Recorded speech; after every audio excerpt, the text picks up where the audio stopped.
ሚስጥረ ኢትዮጵያ ፍልስፍና ደራሲ ጤንነት ሰጠኝ ወይም ወልደ ሩፋኤል አሳታሚ ነገረ ጥበብ ማዕከል በ2004 ዓ.ም የታተመውን የዚህን መጽሐፍ ትረካ በተከታታይ ክፍሎች የሚያቀርብላችሁ የባራኪው ሥርዓት ዘ ኦርደር ኦፍ ዘ ሃይ ፕሪስት ነው።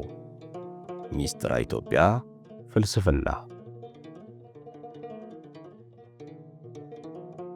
ምዕራፍ 2 ከወልደ ሩፋኤል ጋር አሁንም የአዳም ርስት ሀገርን ብርት ከሆነው ስፍራ ላይ እንገኛለን።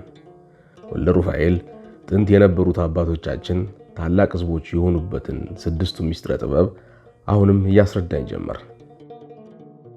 ምድራዊ ሰማያት የሰማያተ ሰማያት አምሳል ነች። ይህንን ስጋዊ ደማዊ በሆኑ ፍጥረታት የምናየው ከሆነ ምድራዊ ሰማያት የስጋችን አምሳል ስትሆን ሰማያተ ሰማያት ደግሞ የነፍሳችን አምሳል ነች። ምድራዊ ሰማያት ከእሳት፣ ከውሃ፣ ከነፋስ፣ ከአፈር ተፈጥራለች። ስጋችንም እንዲሁ ከነዚህ አራት ባህሪያት ተፈጥሯል። ነፍሳችን ደግሞ ከሶስት ባህሪያት ተፈጥራለች። እነዚህም ንባባዊነት፣ ሕያውነት እና ልባዊነት ናቸው። ሰውን እነዚህ አራቱ የሥጋ ባህሪያትና ሦስቱ የነፍስ ባህሪያት ተዋህደው አስገኝተውታል። እንግዲህ የሥጋና የነፍስ ተፈጥሮ ይህ ከሆነ ሰው በሥጋው በረከትን እንደሚያገኝ በነፍሱም በረከትን ያገኛል። የሥጋ በረከት የምንለው በምድራዊ ሰማያት በሕይወት እየኖረ ባለባቸው ጊዜያቶች የሚያገኛቸው ቁሳዊ የሆኑ ሀብትና ንብረቶቹ ናቸው። በነፍስ የሚገኙት በረከቶች የምንላቸው ደግሞ ሰው በምድራዊ ሰማያት በሕይወት እያለም ይሁን በወዲያኛው ዓለም እያለ የሚያገኛቸው መንፈሳዊ የሆኑ ሀብትና ንብረቶቹ ናቸው። በሕይወት እያለ ከሚያገኛቸው መንፈሳዊ በረከቶቹ መካከል በድካሙ የሚያገኛቸውን ተድላውንና ደስታውን መጥቀስ እንችላለን። በወዲያኛው ዓለም ማለትም በዚህ ምድር በሥጋው መኖር ካበቃ በኋላ ወይም ከሞተ በኋላ የሚያገኛቸው ሀብትና ንብረቶቹ የምንላቸው ደግሞ ገነት ገብቶ የሚያገኘው ተድላ ደስታው፣ ከዚህም በኋላ በመንግሥተ ሰማያት የሚያገኛቸው ተድላና ደስታውን ማንሳት እንችላለን። እንግዲህ ሰው በዚህ ምድር በሕይወት ሲኖር ሥጋዊ በረከትም ይሁን መንፈሳዊ በረከት ያስፈልገዋል። ይሁን እንጂ ሥጋዊውን በረከት የሚያመጣለት መንፈሳዊ በረከት ነው አለ ወልደ ሩፋኤል። መንፈሳዊው በረከት እንዴት ሥጋዊ በረከትን ሊያመጣ ይችላል ስል ጠየቅኩት። ሰው ሀብትና ንብረት አፍርቶ በተድላና በደስታ መኖር የሚቻለው ስንፍናን ከሱ ዘንድ ማራቅ ሲችል ነው። እንዲሁ በአንድ ሀገር የሚኖሩ ሕዝቦችም እንደ ችሎታቸውና እንደ አቅማቸው በተሰማሩበት የሥራ መስክ ደክመው ሀብትና ንብረት አፍርተው በሰላምና በፍቅር መኖር የሚችሉት ስንፍናን ከሀገራቸው ሲያርቁ ነው። ሰነፍ የሆነ ሕዝብ የተፈጥሮ ጸጋ በበዛበት ምድር እንኳን በድርቅና በረሃብ ይሞታል። እንግዲህ በዚህ ምድር በሕይወት ስንኖር ቁሳዊውን በረከት ማፍራት የሚቻለን ስንፍናን ከኛ ዘንድ ማራቅ ስንችል ነው። ይህ ከሆነ ደግሞ ስንፍናን ከሰዎች ዘንድ ሊያርቅልን የሚችለው መንፈሳዊው በረከት ነው። በተመሳሳይ ሁኔታ በአንድ ሀገር የሚኖሩ ሕዝቦች ሀገራቸውን በሀብትና በንብረት ሊያበለጽጉ የሚችሉት በመካከላቸው ኅብረትና አንድነት ሲኖር ነው። ኅብረትና አንድነት የሌለው ሕዝብ ምንም ያህል አብሮ የሚኖር ነው ቢባልም ግላዊነት ጎልቶ የሚታይበት ይሆናል። የአንድ ሀገር ሕዝቦችን ኅብረትና አንድነትን የሚያመጣው ይኸው መንፈሳዊ በረከት ነው። ሌላው የአዳም ወገኖች ርስት ሀገር እንዳላቸው ሁሉ የተቀሩትም ሕዝቦች እንዲሁ ርስት ሀገር አላቸው። የአዳም ርስት ሀገር በምድራዊ ሰማያት በሁለተኛው ምድብ ማደሪያቸውን ካደረጉት መላእክት ጋር ኅብረትና ትስስር እንዳለው ሁሉ የተቀሩት ርስት ስፍራዎች በምድራዊ ሰማያት ማደሪያቸውን ካደረጉት መላእክት ጋር ኅብረትና ትስስር አላቸው። እነዚህ ሕዝቦች ጥበባቸውን ያገኙትም ከነዚሁ ረዳቶቻቸው ከሆኑት መላእክት ነው። የአዳም ጥበብ በሁለተኛው ምድብ ማደሪያቸውን ካደረጉት መላእክት እንደተገኘ መሆኑ ነው። እናም በአንደኛ ስፍራ ላይ ውጤታማ የሆነው ጥበቡ በሌላ ርስት ሀገር አይዝም። የያዘ ቢመስለንም እንኳን መንፈሳዊ በረከት ስለሚጎለው በምንጠብቀው ነገር ውስጥ የማንጠብቀውን ነገር እናገኛለን። ምንድነው ይህ የምንጠብቀውና የማንጠብቀው ነገር? ሰው ሀብትና ንብረት ለማፍራት ሌት ተቀን የሚተጋው በሕይወት ሳለሁ ተድላና ደስታን አገኛለሁ ሲል ነው። እናም ይህ ሰው ሀብትና ንብረት ካፈራ በኋላ ይህ ሲጠብቀው የነበረውን ደስታና ተድላውን ባያገኘው እንደ ቀድሞው ሀብትና ንብረት ባልነበረው ወቅት የነበሩትን ጸጋዎች መልሶ ቢያጣቸው ይህ ሰው ከሚጠብቀው ነገር የማይጠብቀውን አገኘ ይሰኛል። በሀገርም በኩል ያለው እንዲሁ ነው። አንድ ሀገር በቁሳዊ ሀብትና ንብረት መክበሩ በዚህ ሀገር የሚኖረው ሕዝብ በደስታና በተድላ በሕይወት እንዲኖር ነው። ነገር ግን የተፈለገውን ቁሳዊ የሆነውን ሀብትና ንብረት በዚህ ሀገር ላይ አፍርቶ እያለ ነገር ግን ሕዝቡ የጠበቀውን ደስታና ተድላ ባያገኝ እንደውም ቀድሞ ምንም ባልነበረው ወቅት ከነበሩት ጊዜያቶች በባሰ ቢቸገር እነዚህ ሕዝቦች በጠበቁት ነገር ውስጥ ያልጠበቁትን አገኙ ይባላል። ማንኛውም ሀገር በጠበቀው ነገር ውስጥ የተጠበቀውን ተድላ ደስታ ማግኘት የሚችለው መንፈሳዊ በሆነው በረከት ነው። ይህ መንፈሳዊ የሆነው በረከት ሊመጣ የሚችለው በዛች ሀገር ጥንት መሰረቱን ባስቀመጠው ጥበብ ላይ መመስረት ሲቻል ነው። ለዚህ ነው ማንኛውም ሰው ሆነ ሀገር ቁሳዊውንና መንፈሳዊውን ሀብት በአንድነት በማፍራት ስኬታማ ሊሆን የሚችለው በቅድሚያ ወደ ራሱ አስተሳሰብ መመለስ ሲችል ነው የተባለው አለ። ጥንት የነበሩት ኢትዮጵያውያንን ሀብትና ንብረት አፍርተው በዘመናቸው በደስታና በተድላ ኖረው ታላቅ ሕዝቦች የተሰኙት በዚህ ጥበባቸው ነው ማለት ነው ያልኩት። አዎ፣ ጥንት የነበሩት አባቶቻችን ሀገራቸውን በሀብትና በንብረት ያከበሯት በዚህ መንገድ ነው። አዳም ከገነት ወደ ተፈጠረባት ምድር በተመለሰ ጊዜ በገነት እንደተማረው የተፈጠረባትን ምድር አርሶ እንዲዘራ ከሷም የሚገኘውን በረከት እየተመገበ እንዲኖር መላእክት አስተማሩት። ነገር ግን ዘር ዘርቶ የዘራውን እስኪያገኝ ድረስ የሚበላው ያስፈልገው ስለነበር ከአዳም ወገኖች ጋር ኅብረት ያላቸውና በሁለተኛው ምድብ የሚኖሩት አዕዋፍት ለአዳም ለዓመት የሚሆነውን ምግቡን ከመኖሪያቸው ስፍራ ይዘውለት መጡ። አዳምም አዕዋፍቱ ካመጡለት የዓመቱ ምግብ ውስጥ ከቀለቡ ከሚተርፎ ላይ የተወሰነውን በምድር ላይ አርሶ ዘራው። ይህ ዘርን በምድር ላይ ዘርቶ ከሱም የሚገኘውን በረከት መጠበቅ ወዳጆቹ የሆኑት መላእክት ያስተማሩት ጥበብ ነው። ሌሎች ከሱ ወገን ያልሆኑት ሕዝቦች ግን ይህ የአዳም ጥበብ ያልነበራቸው ስለሆነ ምድር ያፈራችውን በየጫካው እየተዘዋወሩ እየለቀሙ ይበላሉ እንጂ ምድርን አርሰው ዘር ዘርተው አይኖሩም። ይህ አሁን ዝንጀሮ እንደሚኖረው ኑሮ መሆኑ ነው። አዳም ግን ዛሬ ያገኘሁትን ዛሬውኑ በልቼ ልኖር አላለም። ለምድር ሰጥቷት እሷም መልሳ የምትሰጠውን ይጠባበቅ ጀመር እንጂ። በሌላ በኩል ዘር የዘራባት ምድርን ብትሆን ከሰጣት በላይ አብዝታ በረከት ሰጠችው እንጂ የሰጣትን አልነሳችው። ይህ የሆነው ርስት ሀገሩ ስለሆነች ነው። ርስት ሀገሩ ባትሆን የሰጣትን አብዝታ እንደመስጠት በንዳድና በቸነፈር አቃጥላ ታጠፋበት ነበር። ከአዳም በኋላ የነበሩት አባቶቻችን መንግስት መስርተው በኖሩባቸው ዘመናት አዳም በኖረበት ጥበብ እነሱም ጸንተው ኖሩ። ይልቁኑ በስድስቱ ምስጢረ ጥበብ እጅግ ረቀው ሄደው መንፈሳዊውንና ቁሳዊውን በረከት በአንድነት በማህበራቸው ላይ አመጡ። ሀገሩንና ሕዝቡን የሚመራው ንጉሥ ሕዝቡ እንደ ችሎታውና እንደ ሥራ መስኩ ቁሳዊውን ሀብትና ንብረት በጥረቱ እንዲያፈራ አደረገ። የቤተ ክርስቲያን መሪ የሆኑት ቅዱሳን አባቶች በበኩላቸው መንፈሳዊውን በረከት በሕዝቡ ላይ አመጡ። እነዚህ በአንድ ማህበር ስር የሚገኙ ክፍሎች መንፈሳዊውንና ቁሳዊውን በረከት ተባብረው በሀገራቸው ማምጣት ቻሉ። ይህ ነው እንግዲህ አባቶቻችን በረከትን በሀገራቸው ላይ ያመጡበት ጥበብ። በዘመናቸው ምድሯን አርሰው ዘር ቢዘሩ በድርቅ አልተጠቃባቸውም። እንስሳትን ቢያረቡ ሁሉም በመንታ ላይ መንታ የሚወሉ ሆኑላቸው።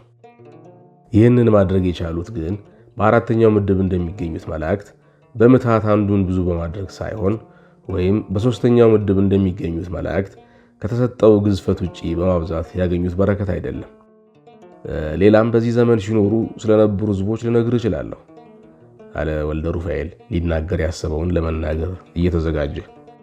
እነዚህ ሕዝቦች ከሚኖሩባት ርስት ሀገራቸው አልፈው አባታቸው አዳም ወደ ገነት ገብቶ ከዛ ያለውን በረከት እንዳገኘ እነሱም በዘመናቸው ከገነት ገብተው ከዛ ያለውን በረከት አገኙ።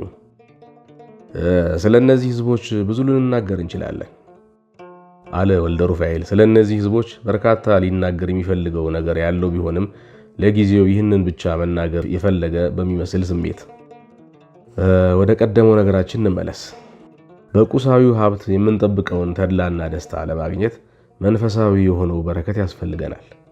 ይህም ሊመጣ የሚችለው በመንፈሳዊና በቁሳዊው መካከል ኅብረትና ትስስር ሲኖር ነው። በቤተ ክርስቲያንና በመንግስት መካከል ትስስርና ኅብረት ሲኖር እንደሚፈጠረው መሆኑ ነው። መንግስት ቁሳዊውን ሀብት ለማፍራትና ሕዝቡን በተድላ በደስታ ለማኖር ጥረት ሲያደርግ ቤተክርስቲያን በበኩሏ በሕዝቡ መካከል መንፈሳዊው በረከት እንዲበዛና መንግስት በሚጠብቀው ደስታና ተድላ ውስጥ ሐዘንና ችግር እንዳይኖር ታደርጋለች። በተመሳሳይ ሁኔታ ቤተክርስቲያን መንፈሳዊ አገልግሎት ለሕዝቡ ስትሰጥ ቅዱስ መንፈስ ከቤተክርስቲያን እንዳይርቅ በስውር ቤተክርስቲያንን እያስተዳደሯት የሚገኙት መንፈሳዊ አባቶች የአገልግሎት ሥርዓታቸውን ያከናውናሉ። ከዚህ በላይ በሚገኙትም የቅዱሳን ማህበር በተመሳሳይ ሁኔታ እንዲሁ የሚቀጥል ይሆናል። ይህ በመሆኑ በታላቅ ክብር ደረጃ ላይ የሚገኘው መንፈሳዊ በረከት በዝቅተኛ ስፍራ ከሚገኘው ቁሳዊ ሀብትና ንብረት ላይ ያድራል አለ ወልደ ሩፋኤል።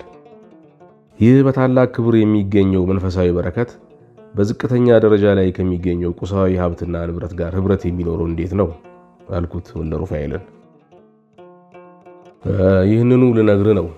ቀደም ብዬ እንደነገርኩ ግዝፈት አግኝቶ የምናየውና የማናየው ቁሳዊው ሀብትና ንብረት የተገኘው ከመንፈሳዊው ዓለም ነው። ከመንፈሳዊ በረከት ጋር ህብረት ያለው ሁሉ ይህንን በመንፈሳዊ በረከት ስር የሚገኘውን ሀብትና ንብረት ይወርሳል። አዳም የሰማያተ ሰማያትና የምድራዊ ሰማያት ገዢ ከሆነው ጋር ህብረት ስለነበረው በምድራዊ ሰማያት ያለውን በረከት እንዲሁም በሰማያተ ሰማያት የምትገኘውን መንግሥተ ሰማያት ለመውረስ በቃ። ምንም እንኳን አዳም በተፈጠረበት ምድር ሟችና ቀሪ ቢሆንም ከሰማያተ ሰማያት ካለው ሕያው ከሆነው ጋር ህብረት ስለነበረው በጊዜ በግዝፈትና በኃይል ስር ሳይሆን በስጋው ከገነት ገባ። የመላእክትን ምግብ ተመገበ። መላእክት ከሚገኙበት ስፍራ ወደ ተፈጠረባት ምድር እስከተመለሰበት ጊዜ ድረስ በዚህ ስፍራ ኖረ። ይህ ስፍራ በሰማያት አንድ ቀን የሆነው ጊዜ በግዝፈት በኃይልና በጊዜ ላይ የሚያደርሰው ተጽዕኖ በአንድ ዓመት የጊዜ መጠን የሚለካበት ነው። በዚህም ምክንያት አዳም በተፈጠረባት ምድር 7000 ዓመት ቢቆይ ሊደርስበት የሚችለው የግዝፈት የኃይልና የጊዜ ተጽዕኖ ሳይደርስበት በገነት 7 ዓመት ኖረ። ይሄውም በተድላ በደስታ ቦታ የሚኖር ሰው በአካላዊ ቅርጽ ላይ እምብዛም ለውጥ ሳይኖረው እንደሚቆይ እንደውም ቀድሞ ከነበረው ይበልጥ አምሮና ልጅ መስሎ እንደሚታይና እሱም ዕድሜውን እንደማያስበው መሆኑ ነው። ከዛም በኋላ አዳም ወደ ተፈጠረባት ምድር ከመጣ በኋላ ምንም እንኳን በአካላዊ ግዝፈቱ ገነት የሚኖር ባይሆንም በገነት የሚገኘውን ተድላና ደስታ አምጥቶ በተፈጠረበት ምድር ኖረ። ከሱም በኋላ የመጡት ወገኖቹም በዚሁ ጥበብ በአዳም ሀገር ኖሩ።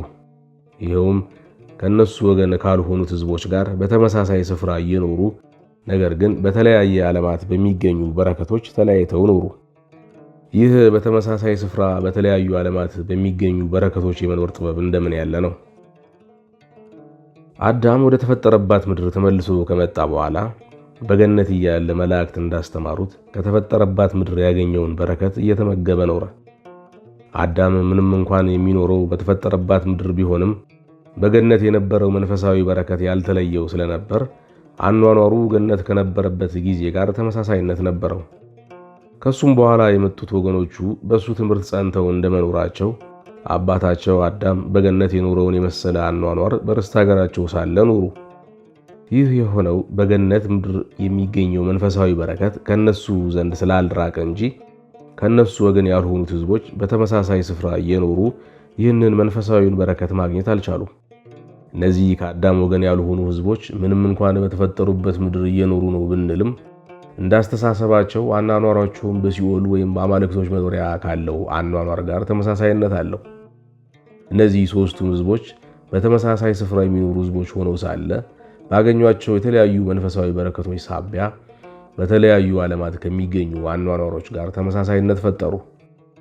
ይህ ከሆነ ሰው በስጋው በዚህ ምድር ሲኖር ወደፊት ነፍሱ ከስጋው ከተለየች በኋላ ሊወርሳት የሚገባውን ምድር አምጥቶ የመኖር ስልጣን አለው ማለት ነው አለ።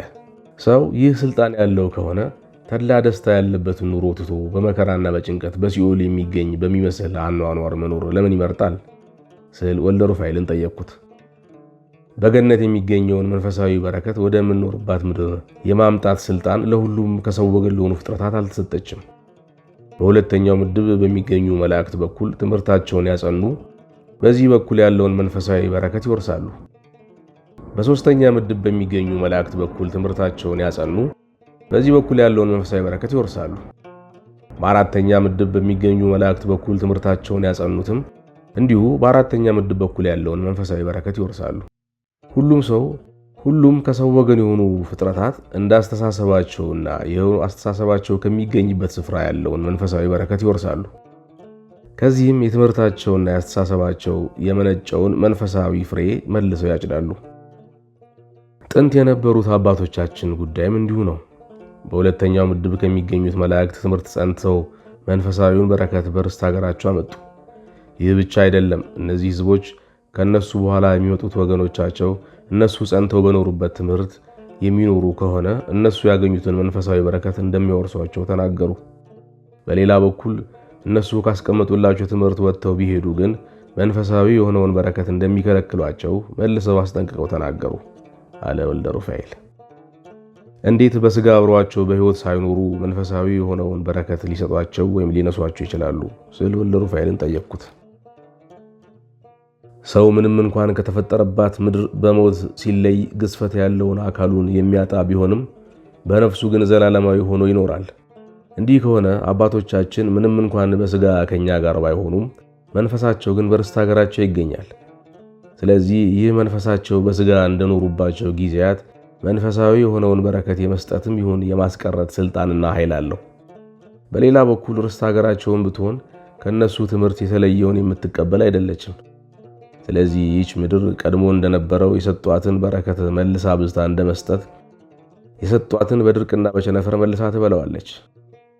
ስለዚህ ይህች እኔ እናንተ አሁን እየኖርንባት የምትገኘው ርስት ሀገራችን በአባቶቻችን የምትመራ እንጂ በእኛ የምትመራ አይደለችም። ወደ አባቶቻችን ትምህርትና ጥበብ ብንመለስ እነሱ ያገኙትን ክብርና መንፈሳዊ በረከት እኛም በዘመናችን እናገኛለን። እንቢ ብለን እንደ ራሳችን ሐሳብ በዘመናችን ኃያል የሆኑትን እግር ተከትለን የምንሄድ ከሆነ ግን አባቶቻችን ያገኙትን መንፈሳዊ በረከት ሳናገኝ እንቀራለን። ይህ ጥበብ በጠላቶቻችን ዘንድም ቢሆን የታወቀ ነው። እኛ አባቶቻችን ወደ አስቀመጡልን ጥበብ ብንመለስ የገዥነት ክብራችንን መልሰን እንደምናገኝ ያውቃሉ። ይህም በመሆኑ ወደ አባቶቻችን ጥበብ ስንመጣ ሳይሆን የእነሱን እግር ተከትለን ስንሄድ የምናገኘውን ቁሳዊ የሆነውን በረከት ይነግሩናል። በእጃችን የያዝነውን ታላቅ ክብር እንደ ቀላል ነገር ጥለን እነሱ ወዳዘጋጁትና መንፈሳዊ የሆነውን በረከት ወደማያመጣው ስፍራ እንድንሄድ ያስተምሩናል። ዳግመኛ ክብራችንን እንዳናስበውና ወደዚህ እንዳንመለስ ሲሉ በእኛና በአባቶቻችን መካከል ድንበር ያበጁልናል። የተከበርን ሆነን ሳለ የተዋረዱ ሕዝቦች ተብለን የተጠራ ነው። እኛው በራሳችን የአባቶቻችንን መንገድ አንከተልም ብለን ልባችንን እልከኛ ብናደርገው እንጂ የጠላቶቻችን ጥበብ ከኛ ጥበብ በልጦ አይደለም አለ ወልደ ሩፋኤል በትካዜ መሬት እየተመለከተ።